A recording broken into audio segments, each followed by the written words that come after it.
Modern Warfare 2 is finally among us. Someone's freaking out in the comments right now. And I'm pretty darn excited. And today was actually amazing. We had an amazing stream. I had tons of fun seeing you guys again. I know I don't stream enough, but it was awesome. And while I did have an amazing time on stream, I had planned ahead of time to make sure that I had the best possible settings going into that play session. And I want to make sure that you guys get that effect as well. So without further ado, we are going to go over the best settings for the Call of Duty Modern Warfare 2 PlayStation beta. Really, it'll work for any consoles if you're watching this next week, or if you're PS4 or PS5 right now, you know, you want to go into it. I will be doing a PC one next week as well, because that is what I'm going to be playing the game on primarily. So be on the lookout for that. Make sure you subscribe, and of course, don't forget to leave a nice, thick and juicy like as always. I also want to thank my channel members. You guys help make these videos possible. You guys are pretty awesome. So let's get into this bad boy. Now, first up, controller settings. This is going to help with aiming. This is going to be the first thing we're going to go over. This is the first thing most of you are probably going to be interested in. Now, first things first, aiming input device is controller, because we are on PS5. I think that goes without question. I don't have any kind of macros that can handle a mouse and keyboard, nor would I even try to at this, like, not with a PS5. That's just weird. Anyway, I like to play with tactical flipped. I like to switch my crouch button and my melee button, just because I use the slide and everything a little bit more, so having it right there with the stick, I can aim while I'm sliding. It gives you that advantage. Now, there is a decent argument to be made that going to something like bumper jumper or something like that, or if you have a controller where you can put like a jump button somewhere that's a little bit more convenient for you, with the fact that slide canceling isn't in this game, it may be worth considering something like that, where you pretty much replace the slide with bunny hopping. I think that's just going to be, until something else is discovered, what the meta is with Modern Warfare 2. Now, I do also flip the triggers and the bumpers on my controller. This is really just so you can get to firing your weapon that much quicker. It's a lot easier to get your weapon down and firing when you have a much shorter way to go to get it there, as opposed to triggers where you need that full press to actually get started aiming down sights and then firing your weapon.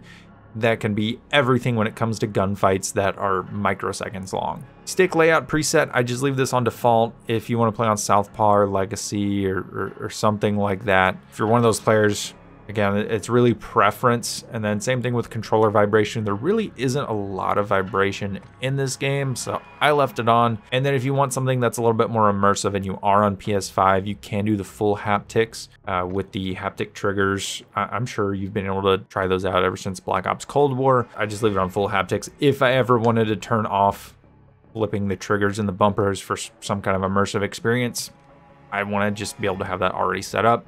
To be honest though, if you do flip these, you will not feel most of the haptics. Well, you won't feel any of the haptics when it comes to the triggers.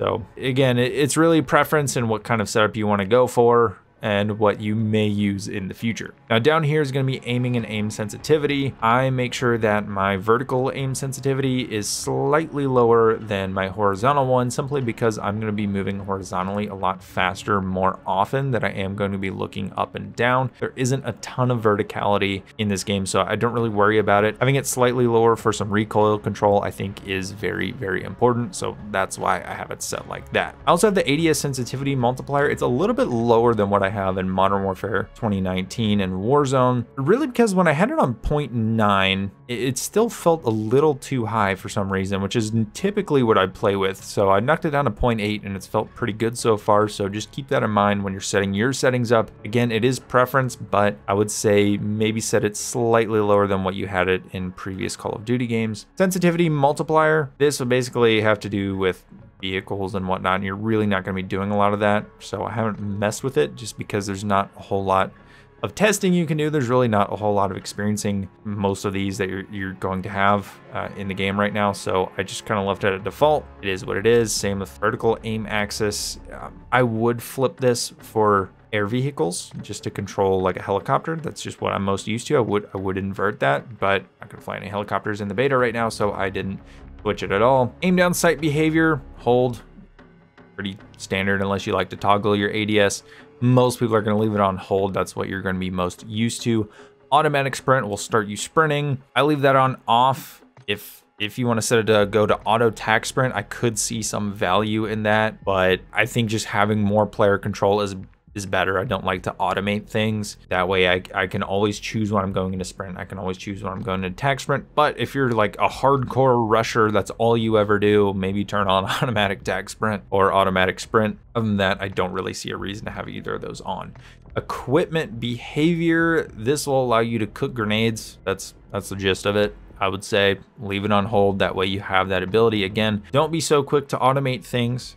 Toggling will just automatically toss stuff. Will let you cook that grenade up and toss it in for that triple kill, and you're gonna want that. Weapon mount activation. This one, I really don't mount my weapon a lot, but if you do, there are different ones you can choose. Just ADSing can mount your weapon, so if you do a lot of mounting, maybe that, just because you are pretty much gonna find yourself mounting to everything, I would imagine, if you did that. Or you can double tap ADS, that'll give you slightly more control if you are someone that mounts a lot. But personally, I don't mount a lot, and if I do, I want to have a very intentional feel when I'm going to mount. So ADS plus melee is the way I go. Or if you never want to and you're against it, you're just a crusader against mounting, you can turn it off completely. Down here is interact versus reload behavior. Basically tap to reload and hold to interact, or tap to interact, hold to reload, or tap for both, but you can prioritize which one you want to do.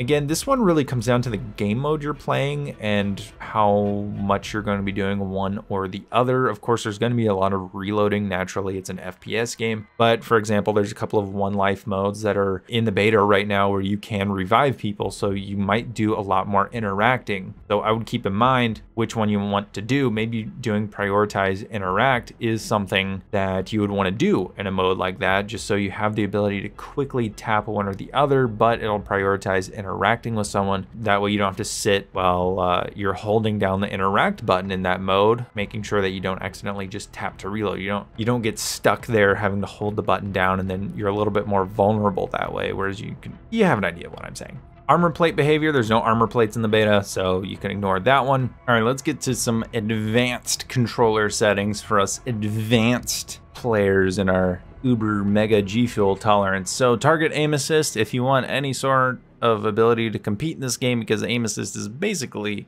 the real meta here, you're gonna want to turn this on. You're just gonna want to. Aim assist type, I leave on default. I would say default or focusing is going to be better. I would say sticking with the regular default is probably the best. Precision and Black Ops will just be the slowdown. But honestly, with default, you get that auto rotation. And again, I'm not saying I'm a fan of it. I'm not saying that it should be in the game, but if you want any remote level of ability to compete in a Call of Duty game, you just have to run it. You just have to, because it's so strong for everyone else. If you're not running it, you're putting yourself at a huge disadvantage. So I would say leave it on default. That's going to give you the best aim assist. I do put my response curve type on linear. The reason for that is it's a little bit more consistent. Standard will have a little bit more power to it depending on how far you push the stick and for how long. Same with dynamic, it kind of has an S curve. I've heard some people really like it. I don't really like it. It's a little bit more sensitive the further you push it, but then it kind of dies off. I like linear. It's just a consistent, steady speed that you're going to have. It's the most consistent out of all of them, and I think that's the biggest thing when it comes to an FPS shooter, it's consistency. Down here is ADS sensitivity multiplier when you're focused, so really for sniping. I don't really snipe a lot. I don't really use a lot of long scopes. I put it on 0.8 just to put it on there, but if you are someone that does snipe a lot, you might want it lower than say what your default ADS sensitivity is. Again, that's totally up to you and what you prefer. I would say use your noggin if you are a sniper, because I am definitely not the expert sniper around here. ADS sensitivity transition timing, I put it on instant. I don't want to have to wait on gradual or after it fully zooms, especially if you're using a 3x scope or higher. It's going to take a little bit longer to fully zoom in. So I don't want to have to wait on that to kick in. I don't want it to gradually kick in. I want it to be instant, because when you are aiming down sight, you still have to track your target. And if your tracking gets messed up just because you're changing sensitivity as it goes, I don't like it. I like instant. It goes straight to what I like it to be, and I can consistently track it based off of the settings that I've set. Custom sensitivity per zoom. This will probably be a little bit more pertinent once more weapons open up and you get to things like Warzone. where you'll probably be running a sniper rifle and an assault rifle or an SMG or whatever the metas are going to be. It's worth changing once that becomes available. Right now for the beta, I leave it on off because pretty much every weapon I'm going to run is either going to have irons or it's going to be maybe a 2 times or a 3 times. The maps just aren't big enough to accommodate something that's a little bit longer than that, at least not in a necessary capacity, so I'm not going to run it. Now, this one is important. This is going to be inputs dead zone. Now, I do have these a little bit weird, and I have been playing with them in a little bit of a weird way. So you may notice that Modern Warfare 2's movement is a little bit sluggish. So for my movement stick, which is going to be the left stick for me, it may be different for you. Most people, it's going to be your left stick. That's going to be the default movement stick. I have lowered the dead zone for it, especially the max. I lowered the minimum input a little bit. It doesn't really make a difference. But the left stick I did lower down because I want to get the max input of movement going right and left. Just because the movement is so sluggish, it'll make it a little bit quicker to move back and forth. And it's been a little bit snappier as far as that goes. Now the right stick or whatever aiming stick you're going to be using, I left these at default. I feel like 0.1 is about as good as it's going to get without having any kind of stick drift.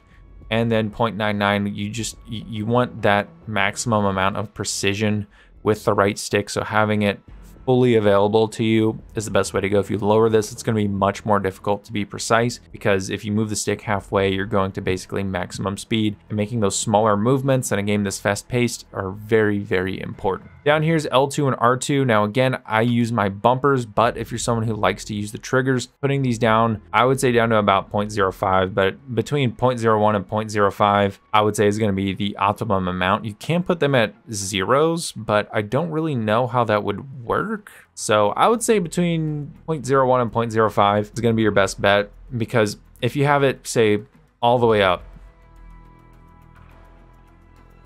to 0.75, it's just that much longer that you're going to have to wait for the action to actually happen. So it's that much longer to aim down sights and that much longer to start firing your weapon. And again, in a game this fast paced, you want to get those off as quickly as you possibly can. So definitely lower this down. I found 0.05 to be about all right. If you want it a little bit lower, you can. I wouldn't recommend having it super duper high though. It's just going to slow you down a little bit more and cause you to lose certain gunfights that you maybe wouldn't have lost otherwise.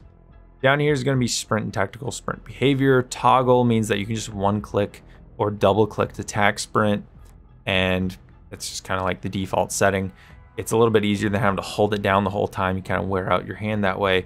Makes it a little bit more difficult to move around and whatnot because you're focusing on holding it down. So I like it on toggle. Gonna be the default setting. You just one click and you're going. Auto move forward, basically you can just tap the forward on it and you'll start moving forward. You don't even have to hold it down at all. I turn that off because again, I like a little bit more control over what I'm doing. I don't want to just auto move forward. It just feels weird. Tactical sprint behavior, double tap or single tap sprint or single tap run. I leave it on double tap. That's what I'm used to. Single tap from run, basically if you're just moving around, kind of like the slowest speed, and you just single tap from that, it just goes straight to tac sprint. You skip regular sprinting.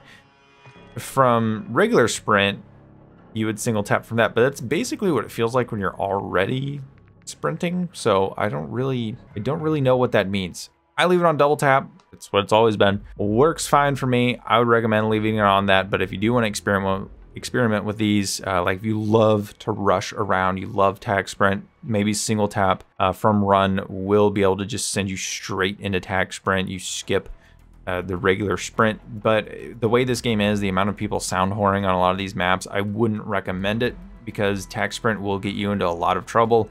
I know I see a lot of people doing it, but you do get penalized when you get into a tight situation and you've been tac sprinting. You're not going to be able to aim down sights as fast and it will get you killed. So again, it's something you're supposed to use sparingly, and I definitely recommend just leaving it on the double tap instead of, as much as my heart loves rushing.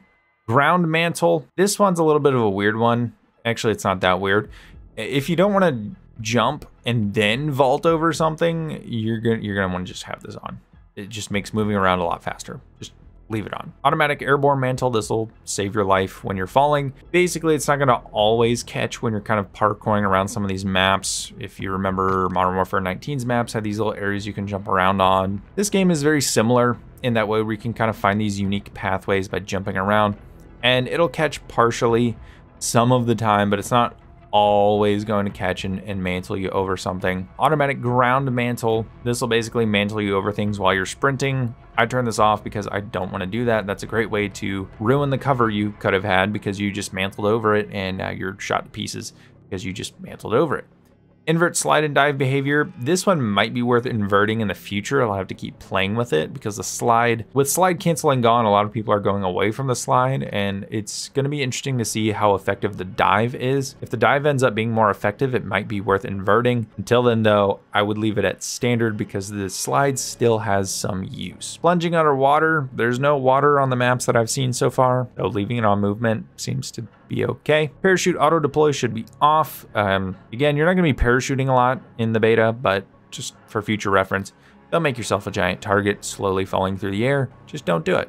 You click one button to deploy your parachute. You don't need auto deploy. Sprinting door bash, if you remember in MW19, you can bash through doors simply by sprinting at them. You can have that on if you want to still. I leave it on because sometimes I just want to bash through a door. Again, rushing is punished in this game because Infinity Ward hates rushing around. I leave it on just to have the option, but again, I wouldn't recommend just bashing through doors everywhere. Someone's sitting in a corner with a shotgun. I'm telling you. ADS stick swap. I don't know why you'd have it on, but I leave it off. I don't want to swap my sticks when I'm ADS. ADS interruption behavior, I left this on interrupt. So this one's kind of a confusing thing. So it's basically if ADS should resume after it is interrupted by other combat actions. So if there's a melee attack, or if you're throwing a lethal or some kind of equipment, it'll interrupt the ADS situation that's going on. I think that's good because it'll show you what you're doing instead of doing it on resume. Interrupt seems to be perfectly fine. There were times where I threw like one of the shot grenades at someone, one of my tacticals at someone, and it was able to hit them and I was still firing my weapon. You got to remember that guns up is still in this game. So I would say having it on interrupt is completely fine. Again, it is up to you. I think either way is potentially viable, but for interrupt, it's worked for me. Weapon mount, movement, exit. I have this on because I want to be able to move to exit instead of pulling out of ADS, especially with the way that I have mounting set up. It's a very intentional movement, so I have to keep doing that when I don't want to. It just seems kind of pointless. I want to have a very intentional exit as well. Weapon mount exit delay, I have that on short just because I don't want any delays. Depleted ammo weapon switch, I have this on because that just saves you an extra button press when you mag dump on a couple people. It just does. Quick C4 detonation, turn it on. You don't want to throw all of your C4 before you have to detonate it. It's just easy to quick detonate it. So I really like it on. If you're not someone that is just tossing C4 on people and quickly blowing it, then maybe have it off, but I like having it on. Vehicle camera recenter, you don't have to worry about this. Overlays behavior, so scoreboard you can toggle or hold. I like toggle. Ping wheel delay is moderate. These really made no difference to me. I like having it on moderate just because it makes you hold it a little bit longer. It's a little bit more of an intentional movement. I feel like short can sometimes feel like a click, and I don't know, there's something weird about it. I like it on moderate, but if you want to change it to short or if you want it to be longer, that's up to you. Personally, I think moderate works fine. It still feels pretty darn fast, so I'm okay with it. Keyboard and mouse, again, we're not gonna go over that because there's no keyboard and mouse happening. Graphics, on-demand texture streaming, turn it off. Just turn it off. There's no reason to have it on. It's just gonna either run up your internet bill if you have limited data, or if you're on PC or something, it'll harm performance. There's the quality, the extra quality that you're going to get just is not at all worth having this on. It just isn't. The game looks amazing already. It is not worth having on at all. World motion blur. Look at the picture on the right. Do you think you can see anything if you're turning very fast and the world is blurred? No, turn it off. Weapon motion blur. These weapon models are gorgeous. Do you want it blurry all the time? No, I don't either. So I turn both of these off. It just makes the game look a lot smoother. Film grain. Don't even know why they put these settings in this game, in any FPS really. I turn it completely off, so you should too. Depth of field. This will give you a little bit more of a focusing effect when you're ADSing, but honestly, I would say it's not worth having on just because, especially if you're a player like myself that likes to look around, not just laser in down the sights, but look around the sights for any other potential movement. I think it's worth leaving this off just to give you that clearer picture. Fidelity FX CAS. This is kind of like NVIDIA DLSS, not quite the same though. Basically, what it does is it'll enhance the sharpness of an image to help with performance. It just kind of gives it a consistent sharpness, though it'll dull really sharp pixels and sharpen really dull pixels. So it kind of gives it a balancing effect. It's really not even a sharpening feature. Like it's hard to describe.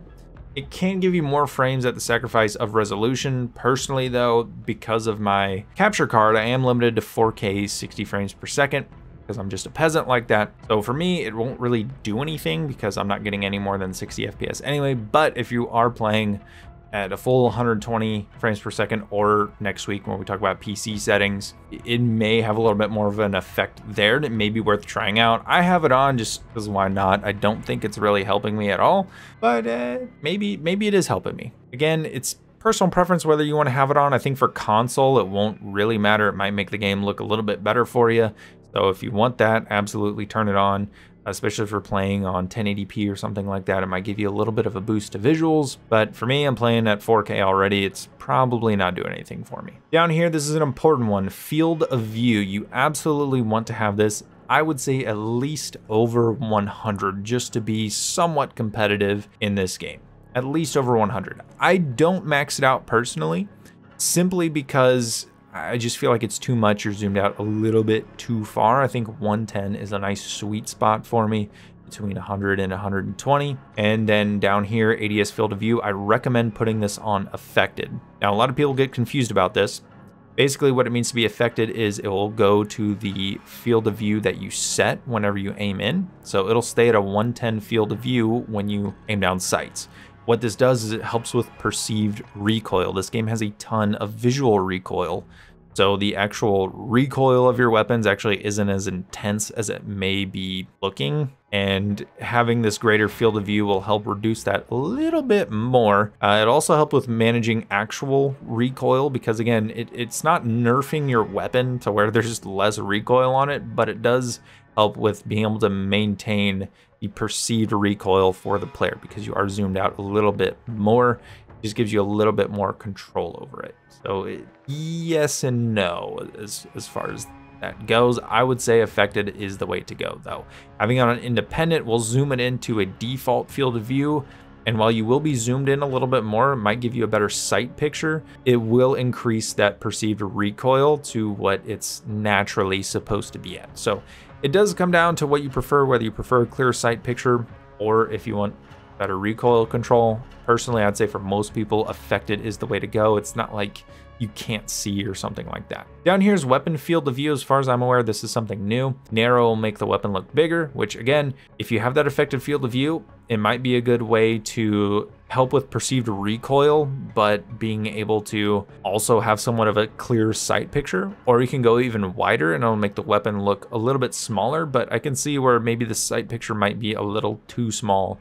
If that's the case, it might be hard to see down your reticle or something like that.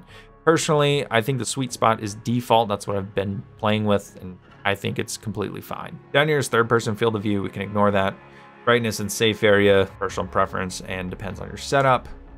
Go down here to audio. Now you can do an audio play test to determine which audio you like the best. It'll just play some gameplay noises in the background. So you can really go through and you can change. I don't know if this is going to come through on the video just because it's going to compress all of it. But for instance, I have it on home theater just because I have 3D headphones, so it helps with being able to hear some surround sound around me. But I would say another good alternative is headphone bass boost.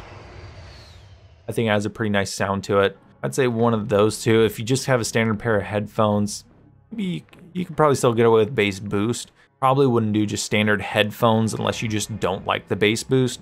Other than that, I'd say it'd come down to between those three. Personally, I just like home theater though. There is of course the volume controls. Again, a lot of these are personal preference. If you wanted to turn down the hit marker volume, I don't know why you would. They sound amazing in this game. You can. Maybe you want a more immersive experience. You just want to hear the sound of the gun. Totally up to you. I like it on just because they do sound very good. but you can change the volume of anything. If you want the music all the way down, you can do that. Master volume, just the overall volume if you want to turn it down. Effects, say you want to emphasize the music but turn down the effects, you can do that. It's all preference. Then subtitles, again, if you want subtitles on, you can. There are different settings, so if you just want them on for the campaign, you can. Turn it off for multiplayer or co-op, or vice versa. You can switch it all off, switch it all on, put it on one and not the other. It's pretty nice. You can set it up however you want. Voice chat, I have it on mute, everyone except party, but you can, of course, it's Call of Duty. You can have it on, you can have it off, or you can just keep it party and friends. It's up to you. I just mute everyone except the party just because I'm usually either streaming or capturing gameplay, and I don't need to hear Timmy yelling about the evening he had with my mother the other night. And let's see, voice chat device, you can set it to headset or speakers. So if you want to come through one or the other, up to you. Microphone test, you can test your microphone, make sure it's working, see which open mic recording threshold you want it set at. You can have it very low so it's easy to pick up, or you can have it high to where it is a little bit more difficult to pick up. Maybe if you play in a louder room, you want to set it up a little bit higher so it's picking up your voice more so than anything in the background. Or if you do play in a quiet area, it doesn't really matter. You just leave it at 3. There's voice chat volume, so if you want the voice chat to kind of fade into the background, you can, or if you want to put it at 100 and put the gameplay down so you can hear the voice chat a little bit clearer, you can do that too. The microphone volume, if you're making everyone's ears bleed, you can change the volume of that, or just leave it at 100. I've left them both at 100. Personally, I think they're fine. I never really have issues with these, so I just kind of leave them at their default. But again, it's up to you how you want to set it up. And there is also auto connect at match start, so you'll be able to connect to your lobby as far as voice chat goes as soon as you get into the lobby, or you can just turn it off. So you'll just stay on whatever channel you are connected to. Then you can also mute yourself while you're connecting to the lobby, kind of mutes you while you're connecting. So yeah, do you want it on or off? Juggernaut music, you pretty much by law have to have it on due to the Geneva Convention. So if you have it off, you will be arrested by the United Nations. That's not my rule. That's the international law. The hit marker sound effects, if you want classic, if you want none, you can do that. Or the Modern Warfare ones are just beautiful. I don't think I would ever change them. I could see the argument for the classic ones, but I really like the new ones, so I always leave it on there. Now let's go to interface. This will be like menu text size, subtitles, which you've kind of already gone over. You can change the opacity of the background. You can also give a background to the text chat, change the language. Color customization is really, really cool in this game. This is the most in-depth colorblind filters that I've ever seen. You can change it for world or just interface, or do both. You can change the intensity of either one. I have it on Deuteranopia because what I have, so I'm able to select different colors for the enemy, my party, my team, myself, contested areas, neutral areas, which is pretty nice. Again, this isn't the first game to do specifically this part, but being able to have the ability to change the intensity on the world versus the interface, and then having various filters. So if you want more than one filter, even if you're not colorblind and you just want different colors to look at while you're playing the game, you have these different preset filters, or you can go with none and just do default colors. That's really cool to have, and I'm really happy to see these robust colorblind features in the game. Now down here we have minimap shape. Square just gives you so much extra space. Not that the minimap is all that useful since red dots don't appear on it anymore. Please fix that. Please fix that, Infinity Ward. I don't know why you keep messing with the minimap. If you don't want a minimap, just get rid of it. Oh wait, you already tried that and it didn't work. So just make a normal minimap. Normal minimap. That's all anyone wants. Stop messing with the minimap.